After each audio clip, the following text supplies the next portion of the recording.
السلام عليكم، كي درتو؟ لاباس عليكم؟ نتمنىكم تكونوا بخير وعلى خير. اليوم ان شاء الله جيتكم فيديو جديد، نتمنى يعجبكم.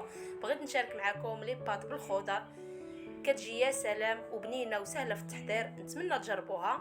وبلا ما نطول عليكم فيديو، لا عجبكم فيديو ما تنساونيش بلي لايك والاشتراك في القناه باش يوصلكم كل جديد. قناه زينب. نبداو على بركه الله، ندوزو المقادير.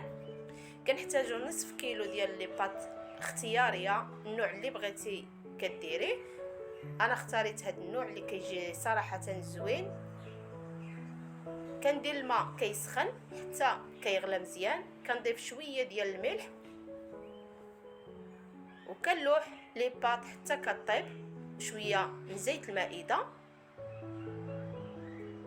صافي، وكنخليها كطيب. من بعد كنصفيها وكنخليها على جنب، وكندوزو كنجيبو واحد المقلاة كنديرها فوق النار تكون متوسطه.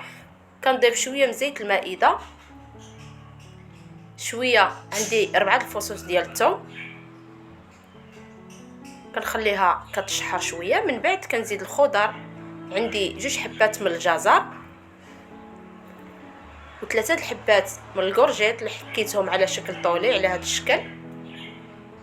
كنخلي الكل كيتشحر. من بعد كنزيد 2 حبات من الطماطم محكوكين او مطيشه، نص معلقه من الخرقوم. التوابل كندير نص معلقه من كل حاجه. ضفت تحميره، شويه من ابزار، شويه من الكمون ومليحه على حسب الذوق،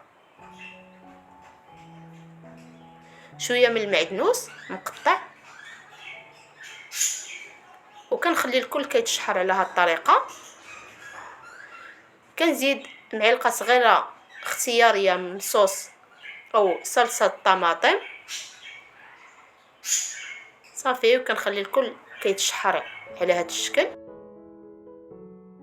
ومن بعد ما كيتشحر ليا مزيان كنوضع فوق منه الطون وكنخلط الكل وكنفرغو على لي بات اللي سلقت. من بعد كنفرغو في واحد المول اللي كندهنو بالزبده وكندير فوق منه الفرماج وكندخلو الفرن حتى كيطيب ليا.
وهذا هو الشكل النهائي ديال لي بات بالخضر. كتجي رائعه وزوينه، نتمنى تجربوها. وبلا ما نطول عليكم فيديو، بالصحه والراحه. ولا عجبكم فيديو ما تنساونيش بلي لايك والاشتراك في القناه باش يوصلكم كل جديد. قناه زينب. السلام عليكم. الفيديو الجاي ان شاء الله مع وصفه جديده وفيديو جديد.